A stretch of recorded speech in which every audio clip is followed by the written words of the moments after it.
ओम शांति। ओम शांति। आज 13 मई 2024। आज बाबा ने मीठी मधुर मुरली में कहा कि बच्चे, तुम इस राजयोग की पढ़ाई से हीरे जैसा बन रहे हो। बाप तुम्हें ट्यूशन पढ़ाने आए हैं और इसलिए ट्यूशन पढ़ाई की क्या विशेषता है वो बाबा ने इस मुरली में बताई है। सुनते हैं आज के ईश्वरीय महावाक्य। बाबा कहते, मीठे बच्चे, तुम यहाँ मनुष्य से देवता बनने की ट्यूशन लेने आए हो, कोड़ी से हीरे जैसा बन रहे हो। आज की मुरली से प्रश्न है, तुम बच्चों को इस पढ़ाई में कोई भी खर्चा नहीं लगता। क्यों नहीं लगता पढ़ाई में खर्चा? बाप ही टीचर है। गुड। बाबा कहते क्योंकि तुम्हारा बाप ही टीचर है। बाप बच्चों से खर्चा यानी फी कैसे लेगा? बाप का बच्चा बने, गोद में आए तो वर्षे के हकदार बने। तुम बच्चे बिना खर्चे कोड़ी से हीरे जैसा देवता बनते हो। भक्ति में तीर्थ करेंगे, दान पुण्य करेंगे तो खर्चा ही खर्चा। यहाँ तो बाप बच्चों को राजाई देते हैं, सारा वर्षा मुफ्त में देते हैं। कहते पावन बनो और वर्षा लो। ओम शांति। बच्चे समझते हैं कि हम स्टूडेंट हैं। बाप के स्टूडेंट क्या पढ़ रहे हो? हम मनुष्य से देवता बनने की ट्यूशन ले रहे हैं।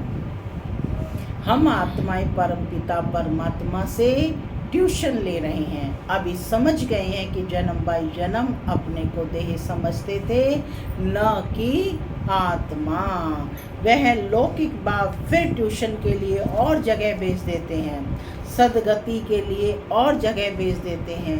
बाप बूढ़ा हुआ तो फिर उनको वानप्रस्थ में जाने की दिल होती है, परंतु वानप्रस्थ के अर्थ को कोई जानते नहीं। क्या है वानप्रस्थ का अर्थ? वाणी से परे हम कैसे जा सकते हैं? बाबा कहते बुद्धि में नहीं बैठता है। अभी तो हम पतित हैं। जहाँ से हम आत्माएं आई हैं वहाँ तुम पावन थे। यहाँ आकर पाठ बजाते बजाते पतित बने हैं। अब फिर पावन कौन बनाए? पुकारते भी हैं कि हे पतित पावन। गुरु को तो कोई पतित पावन कह नहीं सकते। गुरु करते हैं फिर भी एक में पूरा निश्चय नहीं बैठता है। इसलिए जांच करते हैं कि ऐसा कोई गुरु मिले जो हमको अपने घर अथवा वानप्रस्थ अवस्था में पहुंचाए। उसके लिए बहुत युक्तियां रचते हैं। जहाँ सुना कि फलाने की बहुत महिमा है वहाँ जाएंगे। इस झाड़ का सैपलिंग है उनको तुम्हारे ज्ञान का तीर लग जाता है। समझते हैं कि यह तो क्लियर बात है। बरोबर तुम वानप्रस्थ में जाते हो ना, कोई बड़ी बात नहीं। टीचर के लिए स्कूल में पढ़ाना कोई बड़ी बात नहीं है। भक्तों को क्या चाहिए यह भी किसी को पता नहीं है। अभी तुम बच्चे इस ड्रामा के चक्र को अच्छी तरह से जान गए हो। तुम समझते हो कि बरोबर बाप ने ही ऐसा वर्षा दिया था जो अब दे रहे हैं, फिर उसी अवस्था में आएंगे। सो तो तुम बच्चे समझते हो। पहली मुख्य बात है पावन बनने के लिए बाप को याद करना। लौकिक बाप तो सबको याद है, पारलौकिक बाप को जानते ही नहीं है। अभी तुम समझते हो कि अपने को आत्मा समझ बाप को याद करना सहज ते सहज भी है, डिफिकल्ट ते डिफिकल्ट भी है। आत्मा इतना छोटा सितारा है, बाप भी सितारा है। वह संपूर्ण पवित्र आत्मा और यह संपूर्ण अपवित्र। संपूर्ण पवित्र का संग तारे और अपवित्र का संग बोरे यानी गिराए। सो तो एक का ही संग मिल सकता है ना। संग चाहिए भी जरूर, फिर कुसंग भी मिलता है कुसंग किसका मिलता है? 5 विकारों रूपी रावण का। उनको कहा ही जाता है रावण संप्रदाय। तुम अभी बन रहे हो राम संप्रदाय। तुम राम संप्रदाय बन जाएंगे, फिर यह रावण संप्रदाय नहीं रहेगा। यह बुद्धि में ज्ञान है। राम कहेंगे भगवान को। राम किसको कहेंगे? भगवान को। भगवान ही आकर राम राज्य स्थापन करते हैं, अर्थात सूर्यवंशी राज्य स्थापन करते हैं। राम राज्य भी नहीं कहेंगे, परंतु समझने में सहज होता है, इसलिए रावण राज्य और राम राज्य वास्तव में है राम राज्य सूर्यवंशी राज्य। तुम्हारा एक छोटा सा पुस्तक है, हीरे जैसा जीवन कैसे बने। अब हीरे जैसा जीवन किसको कहा जाता है? मनुष्य क्या जाने तुम्हारे सिवाय। ये अपनी छोटी सी पुस्तकालय में, अपनी गीता पाठशाला के पुस्तकालय में भी ये पुस्तक है, हीरे जैसा जीवन कैसे बने। जो भी चाहें वो लेकर यहाँ से पढ़ सकते हैं। तो बाबा कहते हैं कि अब हीरे जैसा जीवन किसको कहा जाता है? मनुष्य क्या जाने तुम्हारे सिवाय। लिखना चाहिए हीरे जैसा देवताई जीवन कैसे बने, यानी देवता अक्षर ऐड होना चाहिए। बाबा छोटे छोटे शब्दों को भी देखकर उसमें एडिशन करा के करेक्शन कराते हैं। तो कहते हैं इसमें देवताई शब्द ऐड होना चाहिए। तुम फील करते हो कि हम हीरे जैसा जीवन यहाँ बना रहे हैं ना, हीरे तुल्य जीवन। हाँ तो हाँ करो ना। सिवाय बाप के और कोई बना ना सके। किताब है, अच्छा उसमें यह अक्षर सिर्फ ऐड करो। कौन सा अक्षर? देवताई, है ना। हीरे जैसा देवताई जीवन कैसे बने। तुम आसुरी कोड़ी जैसे जन्म से देवताई हीरे जैसा जन्म सेकंड में प्राप्त कर सकते हो, बगैर कोड़ी खर्चा। बच्चा बाप के पास जन्म लेता है और वर्षे का हकदार बनता है। बच्चे को खर्चा लगता है क्या? पूछ रहे हैं बाबा। गोद में आया और वर्षे का हकदार बना। खर्चा तो बाप करते हैं, न कि बच्चा। अभी तुमने क्या खर्चा किया है? पूछ रहे हैं बाबा। कुछ खर्चा किया, परिचय मिला और बाप के वर्षे के हकदार बन गए। बाप का बनने में कोई खर्चा लगता है क्या? नहीं ना। जैसे लौकिक बाप का बनने में खर्चा नहीं आता, वैसे पारलौकिक बाप का बच्चा बनने में भी कोई खर्चा नहीं लगता। यह है तो बाप बैठ पढ़ाते हैं और पढ़ाकर तुमको देवता बनाते हैं। तुम कोई छोटे बच्चे तो नहीं हो, बड़े हो। बाप का बनने से बाप राय देते हैं, तुमको अपनी राजधानी स्थापन करनी है। इसमें पवित्र ज़रूर बनना है, कंडीशन है। इसमें पवित्र ज़रूर बनना है। खर्चा तो कुछ भी नहीं लगता। गंगा पर जाते हैं, तीर्थों पर स्नान करते हैं, खर्चा तो करेंगे ना। तुमको बाप का पर निश्चय हुआ, खर्चा लगा क्या? तुम्हारे पास सेंटर्स पर आते हैं, तुम उनको कहते हो बेहद के बाप का वर्षा लो, बाप को याद करो। बाप है ना, बाप खुद कहते हैं मेरा वर्षा तुमको चाहिए तो पतित से पावन बनो, तब पावन विश्व के मालिक बन सकेंगे। यह भी जानते हो बाप वैकुंठ स्थापन करते हैं। समझदार बच्चे अच्छी रीति समझते हैं उस पढ़ाई में खर्चा कितना होता है, और यहाँ खर्चा कुछ भी नहीं। आत्मा कहती है कि हम अविनाशी हैं और ये शरीर विनाश हो जाएगा, बाल बच्चे आदि सब विनाश हो जाएंगे। तो बाबा पूछ रहे हैं कि ये सब विनाश हो जाएंगे, अच्छा फिर इतने पैसे जो इकट्ठे किए हैं वह क्या करेंगे? ख्याल तो होगा ना भाई, क्या क्या करेंगे, बड़ी स्कीम बना रखी होंगी। तो बाबा कहते हैं अपनी सेल्फ चेकिंग करो। कल बाबा ने क्या कहा था, कौन सी चीज़ें सफल करनी है? समय, बॉल और संकल्प। तो समय रहते अपने धन को भी सफल करो। तो बाबा कहते कोई साहूकार भी होंगे, समझो उनको कोई है नहीं, ज्ञान मिलता है तो समझते हैं कि इस हालत में पैसा क्या करेंगे, पढ़ाई तो है सोर्स ऑफ इनकम। बाबा ने बताया था कि अब्राहम लिंकन था, बहुत गरीब था, रात को जाग कर पढ़ता था, स्ट्रीट लाइट होती है ना उसमें बैठकर पढ़ता था। पढ़ कर वह इतना होशियार हो गया जो प्रेसिडेंट बन गया, अमेरिका का प्रेसिडेंट बना। खर्चा लगता है क्या? कुछ भी नहीं। बहुत है जो गरीब लोग होते हैं उनसे गवर्नमेंट पैसे नहीं लेती है पढ़ने के लिए, ऐसे बहुत पढ़ते हैं। तो वह भी बगैर फी प्रेसिडेंट बन गया, कितना बड़ा पद पा लिया। ये गवर्नमेंट भी कुछ खर्चा नहीं लेती, समझती है दुनिया में सब गरीब हैं। बल कितने भी साहूकार लखपति करोड़पति हैं वह भी कहेंगे गरीब हैं। गरीब है ना, कल बाबा ने कहा ना तुम दुनिया में सबसे रिचेस्ट हो, सारी दुनिया में ढूंढ लो तुम्हें तुम्हारे से रिचेस्ट कोई नहीं मिलेगा। तो वह भी कहेंगे कि गरीब हैं, हम उनको साहूकार बनाते हैं। बल धन कितना भी हो तुम जानते हो बाकी थोड़े दिन के लिए है, ये सब मिट्टी में मिल जाएगा। तो गरीब ठहरे ना, तो गरीब ठहरे। सारा मदार किस पर है?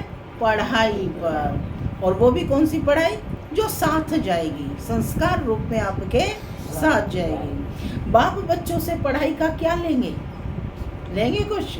बाप तो विश्व का मालिक है, बच्चे जानते हैं कि हम भविष्य में यह बनेंगे, मैं आया हूँ यह स्थापना करने। बैज में भी यह समझानी है, नई नई इन्वेंशन निकलती रहती है। सबने बैज लगाया है, तो बैज में भी बाबा कहते बाबा के कर्तव्य दिखाए हैं ना, ब्रह्मा विष्णु शंकर दिखाए हैं ना, स्थापना है और आसुरी सृष्टि का विनाश और नई सृष्टि की पालना, तो ये सब दिखाया है।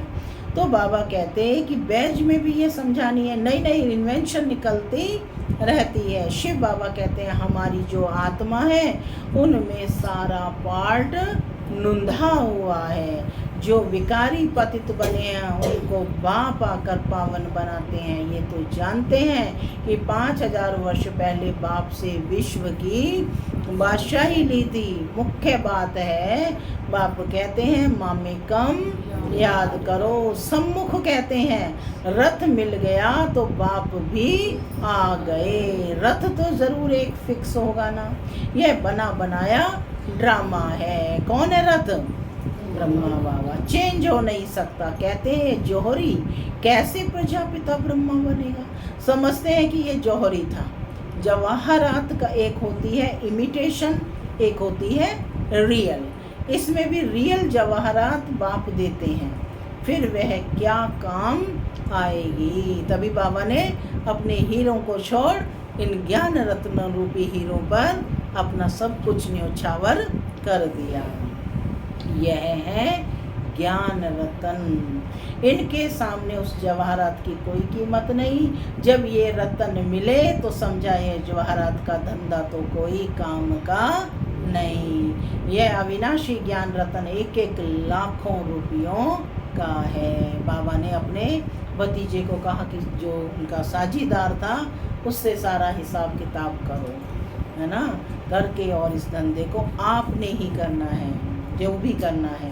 जो अपना हिस्सा है वो ले लो और जो उसका है उसे ले लो। तो बाबा कहते, तो बाबा ने एकदम सब कुछ छोड़ दिया। जवाहरात का धंधा तो कोई काम का नहीं। अविनाशी ज्ञान रतन एक एक लाखों रुपयों का है। कितने तुमको रतन मिलते हैं रोज? बाबा कितने रतन दे रहा है? कितने रतन दे रहा है? बोलो कितने रतन दे रहा है? अरे रोज झोली भर भर जा रहे हो, तभी तो झोली का गायन है। कौन सी? सबके पास झोली है। कहाँ है झोली? बुद्धि रूपी झोली। होशियार हो गई हैं माताएं हैं। तो कितने तुमको रतन मिलते हैं, ज्ञान रतन ही सच्चे रतन बन जाते हैं। तुम जानते हो बाप ये रतन देते हैं झोली भरने के लिए, मुफ्त में मिलते हैं, खर्चा कुछ भी नहीं। वहाँ तो दीवारों छतों में भी हीरे जवाहर लगे रहते हैं, उनकी वैल्यू क्या होगी, मूल्य वैल्यू बाद में होती है। वहाँ तो हीरे जवाहर भी तुम्हारे लिए कुछ नहीं है। यह तो बच्चों को निश्चय होना चाहिए। बाप ने समझाया है यह रूप भी है, बसंत भी है। बाबा का छोटा सा रूप है, क्या रूप है? हाँ, ज्ञान, उनको ज्ञान सागर कहा जाता है। यह ज्ञान रतन है जिससे तुम बहुत धनवान बनेंगे। बाकी कोई अमृत व पानी आदि की बरसात नहीं है। माने ब्रह्मा में आकर बरसात करते हैं ना, तभी बसंत कहा है। पढ़ाई में पानी की बात नहीं होती है, पावन बनने में खर्चे की बात ही नहीं। तुमको अब विवेक मिला है, माने समझ मिली है। समझते हो पतित पावन तो एक ही बाप है। तुम अपने योग बल से पावन बन रहे हो, जानते हो पावन बन पावन दुनिया में चले जाएंगे। अब राइट यह है वह यह है, क्या है राइट, यह है या वह? इन सब बातों में बुद्धि चलनी चाहिए। ड्रामा में ये भक्ति का पार्ट भी होना ही है। बाप कहते हैं अब तुमको पावन बन पावन दुनिया में चलना है। जो पावन बनेगा वह जाएगा, जो यहाँ की सैपलिंग होंगे वे निकल आएंगे, बाकी थोड़े ही समझेंगे, वह तो दुबन में फंसे ही रहेंगे। जब सुनेंगे तब पिछाड़ी में कहेंगे अहो प्रभु तुम्हारी लीला अपरंपार है। आप पुरानी दुनिया को नई कैसे बनाते हो? तुम्हारा यह ज्ञान अखबारों में बहुत बहुत पड़ जाएगा। खास यह चित्र अखबार में रंगीन डाल दो और लिख दो कि शिव बाबा प्रजापिता ब्रह्मा द्वारा पढ़ाकर विश्व का मालिक अर्थात ये लक्ष्मी नारायण बनाते हैं। सो भी कैसे आकर समझो, याद की यात्रा से याद करते करते तुम्हारी कट उतरती जाएगी। तुम खड़े खड़े सबको यह रास्ता बता सकते हो कि बाप कहते हैं कि मामी कम याद करो, अपने को आत्मा समझो। घड़ी घड़ी ये याद दिलाकर फिर देखो उनका चेहरा कुछ बदलता है क्या, नैन पानी से भीगते हैं क्या, तब समझो कुछ बुद्धि में बैठता है। पहले पहले ये एक बात ही समझानी है। 5000 वर्ष पहले भी बाप ने कहा था मामे कम याद करो। शिव बाबा आया था तब तो शिव जयंती मनाते हैं ना, भारत को स्वर्ग बनाने के लिए यही समझाया था कि मामे कम याद करो तो तुम पावन बन जाएंगे। छोटी छोटी बच्चियां भी ऐसे बैठ समझाएं। बेहद का बाप शिव बाबा ऐसे समझाते हैं। बाबा अक्षर बहुत मीठा है, बाबा और वर्षा, इतना निश्चय बच्चों को रहना है। यह है ही मनुष्य से देवता बनने का विद्यालय। देवताएं होते ही हैं पावन। अब बाप कहते हैं अपने को आत्मा समझ, मुझे याद करो, मन मना भाव। अक्षर सुने हैं, ना सुने हो तो बाप सुनाते हैं। बाप कहते हैं मैं ही पतित पावन हूँ, मुझे याद करो तो तुम्हारी खाद निकल जाए और सतो प्रधान बन जाएंगे। मेहनत ही है। ज्ञान के लिए तो सब कह देते हैं कि बहुत अच्छा है, फर्स्ट क्लास ज्ञान है, परंतु प्राचीन योग की बात कोई जानते ही नहीं है। पावन होने की बात तुम सुनाते हो तो भी समझते नहीं है। बाप कहते हैं तुम सब पतित तमो प्रधान बन गए हो, अब अपने को आत्मा समझ, मुझ बाप को। असल में तुम आत्माएं मेरे साथ ही थी ना, मुझे तुम बुलाते भी हो कि ओ गॉड फादर आओ। अब मैं आया हूँ, क्या कहा बाबा ने, अब मैं आया हूँ, तुम मेरी मत पर चलो। यह है ही पतित से पावन होने की मत। मैं हूँ सर्वशक्तिमान, एवर पावन। अब तुम मुझे याद करो। इनको ही प्राचीन राजयोग कहा जाता है। तुम धंधे आदि में भी बल रहो, बाल बच्चे आदि भी बल संभालो, सिर्फ बुद्धि योग और सबसे हटाकर मेरे साथ लगाओ। यह है सबसे मुख्य बात, यह ना समझा तो गोया कुछ भी नहीं समझा। ज्ञान के लिए तो कहते हैं कि बहुत अच्छा ज्ञान देते हो, पवित्रता भी अच्छी है, परंतु हम पवित्र कैसे बने? हमेशा के लिए ये बात समझते नहीं है। देवताएं हमेशा पवित्र थे ना, वह कैसे बने? यह बात पहले समझानी है। बाप कहते हैं मुझे याद करो, याद से ही पाप मिट जाएंगे और तुम देवता बन जाएंगे। अच्छा, मीठे मीठे सिक्के लधे बच्चों प्रति माता पिता बाप दादा का याद प्यार और गुड मॉर्निंग। रूहानी बाप की रूहानी बच्चों को नमस्ते। हम रूहानी बच्चों की रूहानी माता पिता बाप दादा को याद प्यार, गुड मॉर्निंग और नमस्ते नमस्ते सदा रहो।